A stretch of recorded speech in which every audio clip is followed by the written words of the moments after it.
Welcome to Movie Caps. Today I will show you a crime, drama, thriller film from 2017 titled Shot Caller. Spoilers ahead. Watch out and take care. Money writes a letter to his son apologizing for the life he's led and saying that he hopes he doesn't follow in his footsteps. He tells him that he's proud of him and that he loves him and that this will be the last time he will hear from him. He wants him to take care of his mom and move on. Money seals the envelope as an alarm starts blaring. Guards rush to the cell block and find that one of the prisoners has hanged himself.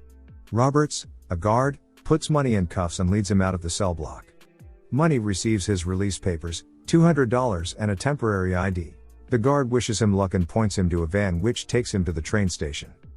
Money is met by Shotgun and Howie when he gets off the train. They pick him up and tell him they're going to take him out to dinner and buy him some new clothes. Kutcher, a police officer, is notified of a convicted criminal holding a teenage girl hostage in his house. He goes up to the door and knocks but there's no answer. Instead, he is shot through the door, but he's wearing a vest. Kutcher barges in and kills the offender. Money's friends take him to a party with lots of drinking and substances. He goes to the bathroom to wash his face and tries to calm down. When he comes out, there's a girl laying on the bed in her birthday suit, waiting for him. He tells her to put her clothes back on, since he is not a simp. Once back in the living room, shots are fired through the window, one of the bullets hitting the girl. Money's friends escort him out and Howie, a younger member of the gang, gives him a ride. Eventually, Money has him pull over and drops him off. He tells Howie he's going to get a hotel and to meet him there in the morning with 2 prepaid cell phones. 10 years earlier, Money plays a game of basketball with some of his work friends. He discusses some business plans with Tom in the locker room and plans on discussing them further at dinner that night. Money returns home and greets his son, Josh, who is eating dinner in the kitchen. He goes upstairs and greets his wife who talks about her project she's working on for design school. They both get ready to go out to dinner with Tom and his wife. They all have a great time at dinner, sharing several bottles of wine. On the way home, Money drives, and they all start talking about what to do for their next date night. Money is distracted and runs a red light, getting them into a car crash and killing Tom. He goes to prison for manslaughter. His lawyer tells him that he'll be facing 7 years in jail if he tries to fight it, but if he takes the plea, he'll only be looking at 16 months. His wife comes to talk to him and he explains the situation. She wants to bail him out and take the case to court, but Money tells her he has a better chance of getting home to her sooner if he just takes the plea. Back in the present, Kutcher meets with his fellow officers and discusses the gun trade they're trying to take down. His colleagues suggest he stays out of it since it's only been a week since he was shot, but he insists on being part of the bust. Howie meets up with Money at his hotel the next morning and they drive to a local flower shop. Inside, Money asks to speak with Herman, and they talk in a back room. They discuss the gun trade and who's in charge. Herman had asked for Money specifically for this job. Afterwards, Howie and Money go to a diner where Money asks the kid how he found out about the guns in the first place. Howie tells him he came across them while he was serving in Afghanistan. Shotgun shows up at the diner and asks to speak to Money outside. He explains that he figured out who did the drive-by at the party the previous night and that he wants to go after them. Money gets angry and tells Shotgun to forget about it, at least until after they finish the gun deal, that they don't need to be drawing any attention to themselves. Money confronts Howie and is upset with him for telling Shotgun where to find him. He makes it clear that Howie should only answer to him. Later, Money checks in with his parole officer Kutcher, who takes pictures of his gang tattoos to make sure he hasn't gotten any new ones. Kutcher asks him about the party the previous night and Money denies him being there. He produces a receipt for the hotel he stayed at as proof, but Kutcher doesn't believe him. Young Money is on a bus on the way to prison, where he will be kept with the more dangerous convicts because of his manslaughter charge. The prisoners are escorted inside where the other convicts catcall and tease them. Money finds a bunk and settles in. That night, when the guard on duty leaves to go to the bathroom, several of the older convicts restrain and abuse one of the new prisoners. Money decides that he won't be taken advantage of while he's here. The next day, in the prison yard, Money is confronted by a convict who seems to already have a problem with him. Seeing that the rest of the prisoners are watching, Money decides to throw the first punch and beat the man. The guards break it up by pepper spraying the man and escort Money to a cell. The next day in the yard, Money is asked to meet with some of the other prisoners who saw what he was capable of and wanted to recruit him. They are a white supremacist gang and their leader, Bottles, advises him to join a gang quickly, because no one does well in prison on their own. Sometime later, Money has a visitation with his wife Kate and she tells him that Tom's wife will be suing them for the wrongful death of her husband. Money instructs her to sell the house to pay for the lawsuit, but she refuses. She tells him she's going to drop out of design school and get a job instead. This upsets Money and he makes her promise not to let his mistake affect her life. Money agrees to join the gang, and as a test, they have him smuggle a balloon full of dope from the main floor to the yard. When Money asks how he's supposed to get away with this, he's told he's going to have to use lube and shove it up his butt. He reluctantly agrees, already worried about what might happen to him if he disappoints them. He inserts the balloon that night, and the next day on the yard, one of the members guards him while he takes it out and then brings it to Bottles, who is satisfied. Back in the present, Money visits Kate, his wife, and goes to dinner with her. He gives her an envelope of cash, but she refuses it. She is angry at him for not having contact with her or Josh for the past 7 years and she doesn't want his gang money. He assures her that the money he's trying to give her is clean, and that after she gets it notarized, it will be the last time she'll ever see him. Later, Money and the rest of the gang go to a punk show to discuss the gun deal. They make sure the guns are all still secure in the storage unit. They plan to take a moving truck to the storage unit and load it up. Shotgun seems distracted and nervous during the meeting. After they disband, Money tells Howie that he's going to take the truck. He follows Shotgun to the parking lot of a Mexican restaurant and watches him talk with Kutcher. Shotgun has been working with Kutcher as a spy for the gun deal, and Kutcher wants him to wear a wire. Shotgun protests, saying that if the gang catches him wearing it they'll kill him.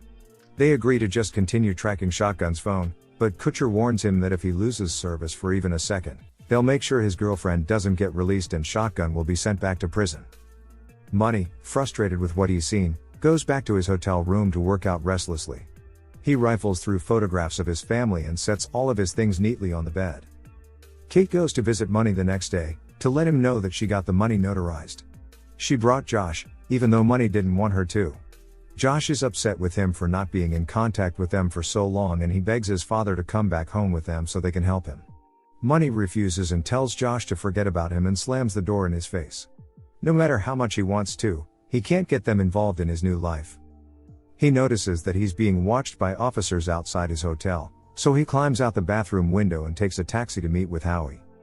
He asks him how he met Shotgun, and Howie explains that he knew this guy in Afghanistan that was always talking about the white supremacist gang he was in. When they got back home, the guy introduced him to Shotgun. Back in the prison days, in the yard, Bottles explains to Money that in prison, you are either a warrior or a victim, and that he needs Money to kill a snitch for them. Money and another gang member get ready to kill the supposed rat as the guards let them all out of their cells to go to the yard. They pull the prisoner into a cell where Money stabs him to death, then change their clothes and walk with the rest of the prisoners like nothing happened. To further prove he's loyal to the gang, Money must participate in a prison riot in the yard. They all get ready and bring out their weapons and the fighting begins. Most everyone gets stabbed, several people are killed, and Money is able to successfully kill someone who is targeting one of their members. The guards start shooting at prisoners to break up the fighting and everyone is forced to lay on the ground. Money looks up at the wall and sees a camera, which he knows must have caught him on tape. In court, with Kate in attendance, Money is sentenced to an additional 9 years for his participation in the prison riot and killing a man. As he is led away, he tells Kate to forget about him. Money is taken to a higher level security part of the prison and is given a new cell with another prisoner. They get along and work out together as they're both part of the same gang. They get 1 hour of yard time a day in different cages so there's no chance of a riot. Money's new cellmate introduces him to Redwood, one of the gang's higher-ups. Money receives divorce papers while still in jail and signs them, glad that his wife is moving on. When being taken to the yard, Money is set up to where he has to fight another prisoner while they're both in cuffs in front of Redwood. The fight is quickly interrupted by guards with pepper spray. One day Roberts takes Money to the cage next to the Beast, their gang leader, to let them talk in private. The Beast explains that a lot of the cops think they run the show in prison, when the reality is that the prisoners are in charge. He explains that Roberts is one of the guards, who works with their gang. The Beast offers Money a higher position in the gang where he will get access to his own cell and lots of books to read. Money accepts. Years later, when Money is soon to be released, he gets a call from the Beast, who instructs him to handle a massive gun deal once he's out. Money protests, hoping to get his life back, but the Beast tells him that his loyalty to the gang ends when he's 6 feet under and threatens his family. In the present, Money goes to a hardware store and buys a bunch of supplies to help him cover his tracks. He tells the rest of the gang that he's going to Shotgun's house to pick him up for the deal. When he gets there, he confronts Shotgun about being a rat and kills him. He puts Shotgun's phone in his hand so police find it. When Kutcher finds Shotgun's body and the phone, he uses it to get information about where the gun deal is going to take place, and Money provides it, pretending he thinks Shotgun is still alive. Kutcher sends some of his men to go through Money's hotel room, and when they get there, they discover he's already gone. Money stops at a convenience store to get some supplies. Later, he arrives at the storage unit and tells the others that when he went to go pick up Shotgun, he wasn't there. He convinces them to follow through with the deal anyway, and they start loading the guns into the truck. On their way to the drop-off site, Money makes sure his phone is on so the cops can track it. He also sends coordinates to Kutcher. Howie drives the truck while Money sits in the passenger seat. The rest of the gang is in the back with the guns. Money puts a gun to Howie's head and asks how many guns there really are. Howie tells him that there are 1,000 more in a different storage unit, and he had already made a deal with Shotgun to sell them long before he met Money. Money tells him to jump out of the car and disappear, and that if he ever hears of him again, he will find him and he will kill him. Howie obliges, and Money continues his way to the drop-off site where he tells the rest of his gang he dropped Howie off to be a scout. He meets with Herman and tells him that Shotgun was a rat and has been taken care of. He also tells him about the other 1,000 guns and suggests they go through with this deal to make everyone happy, and then after it's all over, they'll split the profit from the other guns.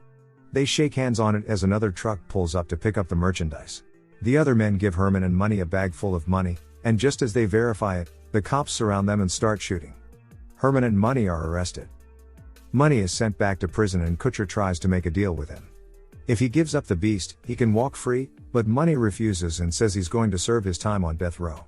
He is returned to his solitary cell, where he removes a razor he had hidden up his bum. Roberts takes him into the yard to meet with the beast in their separate cages. The beast is furious about Money having killed Shotgun and getting everyone caught, and says he will kill his family.